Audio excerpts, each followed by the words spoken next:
welcome back to Thoughts If It Were You, Food for Thought by Gentrics.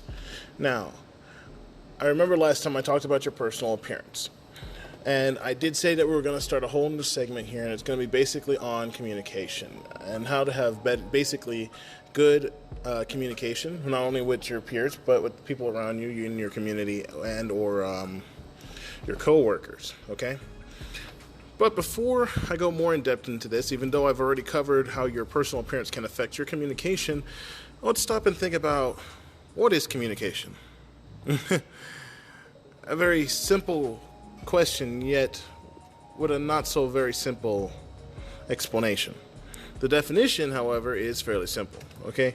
First off, let's start with this. Communication is simply the act of transferring information from one place to another. Doesn't matter if it's people, if it's a thing, if it's school, if it's a paper.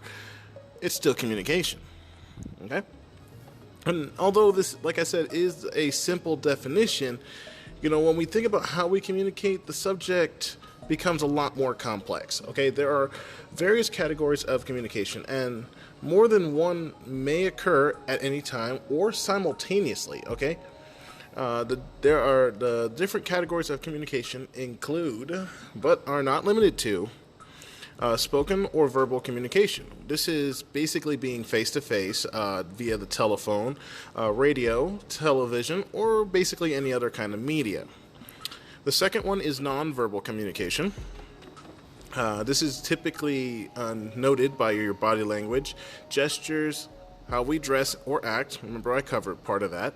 And even our scent. Yes, the way you smell is also a form of communication, as weird as that sounds. Next would be the verbal communication.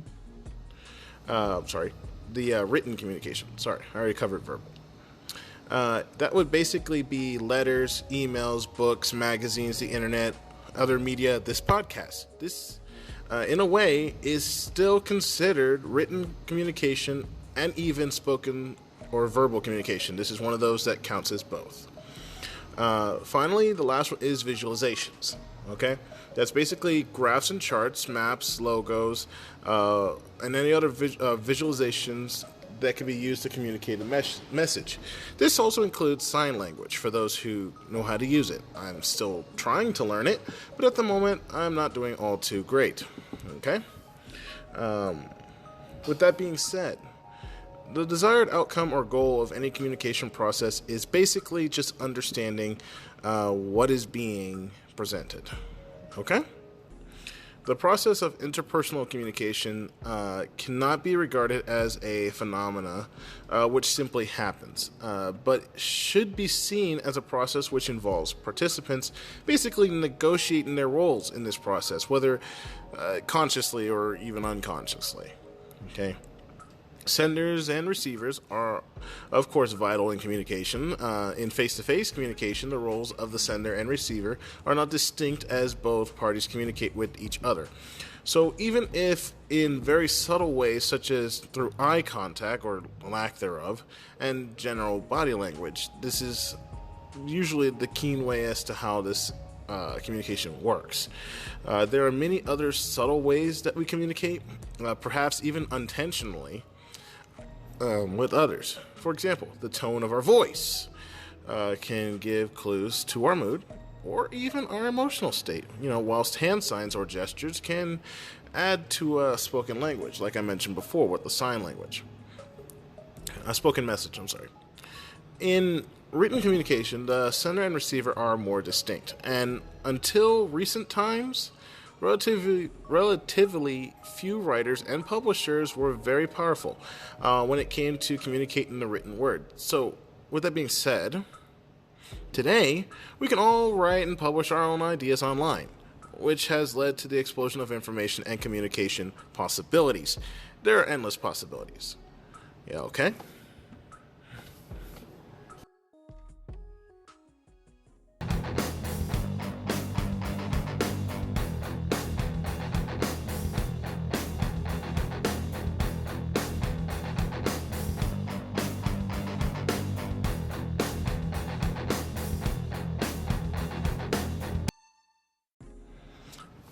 So, with that being said, let's go ahead and talk about the communication process. Okay? A message or communication is basically sent by the sender through a communication channel to a receiver or to multiple receivers. Okay? The sender must encode the message, the information being conveyed, into a form that is appropriate to the communication channel that he selected, and the receivers then decode the messages to understand its meaning and significance. The telegraph being one of the first means of, electrical communication back when Samuel Morse created it, is one of those examples of this. Misunderstandings can occur at any stage of the communication process. Keep this in mind.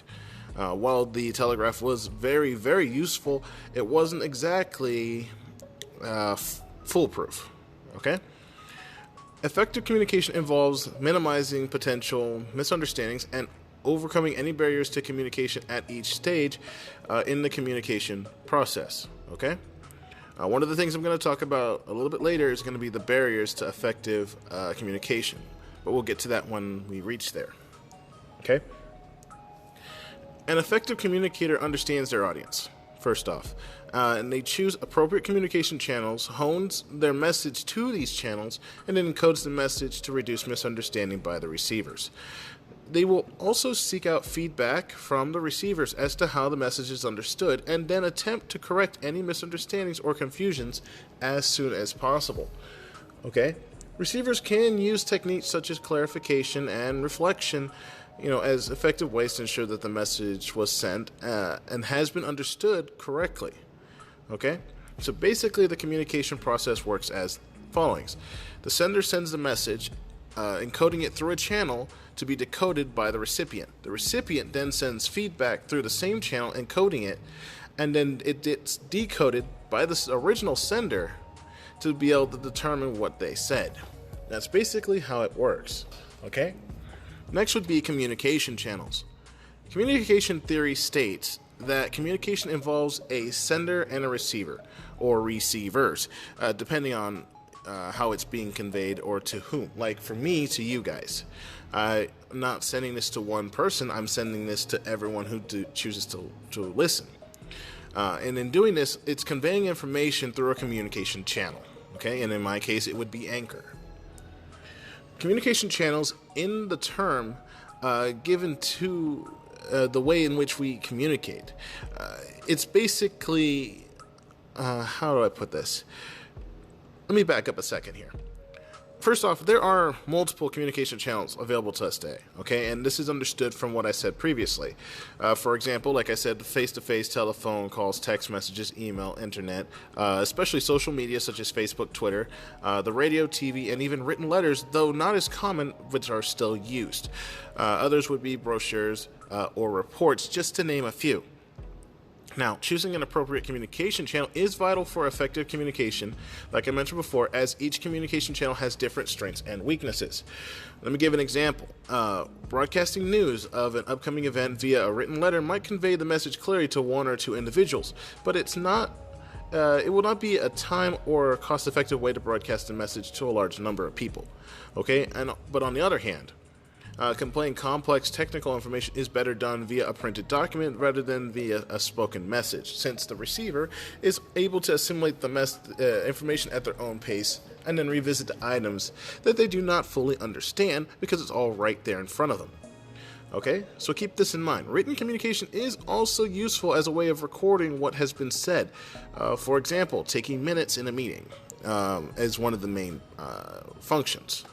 One of the things I'm going to definitely cover is how note-taking is effective in communication, as well as how to conduct a meeting as well. And while these don't seem like they're all too important, they are very, very vital to good communication.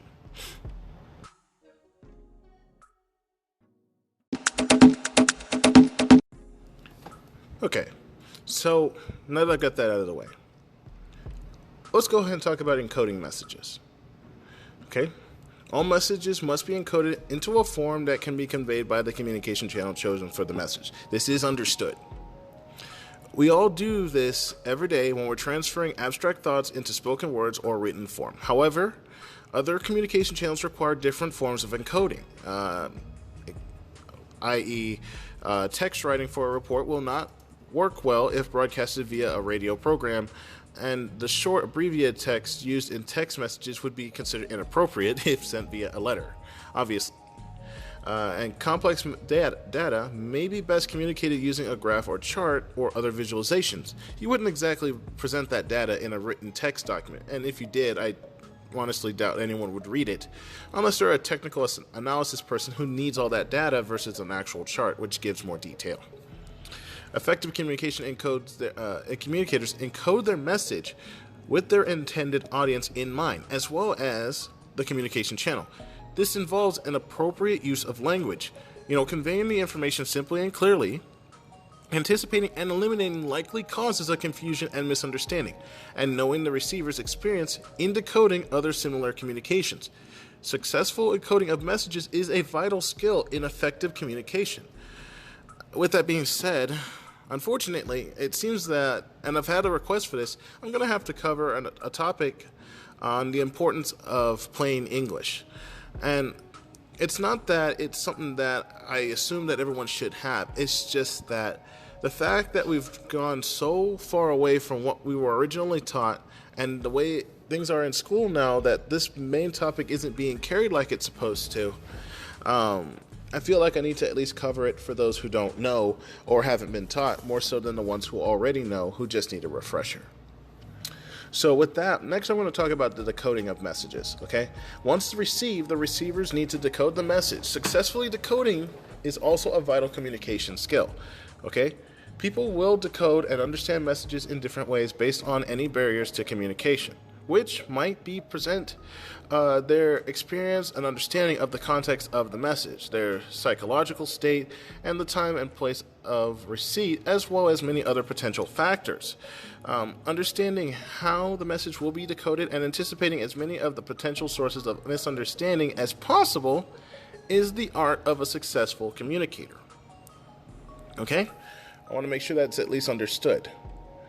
Now, let me talk about feedback for a second. Feedback is basically this. Receivers of a message are likely to provide feedback on how they basically have understood the message through both verbal and nonverbal reactions. With this being said, effective communicators pay close attention to this feedback, as it is the only way to assess whether the message has been understood as intended, and it allows any confusions to basically be corrected. Bear in mind that the extent and form of feedback will vary according to the communication channel used. For example, feedback during a face-to-face or telephone conversation will be immediate and direct, whilst feedback to convey to messages conveyed via TV or radio will be indirect and may be delayed or even conveyed through other media such as the internet. Okay? With this, topics such as reflection, clarification, and giving and receiving feedback are stuff I'm going to cover in the near future. And I want to go ahead and stress how important they are now before I actually reach them. Okay?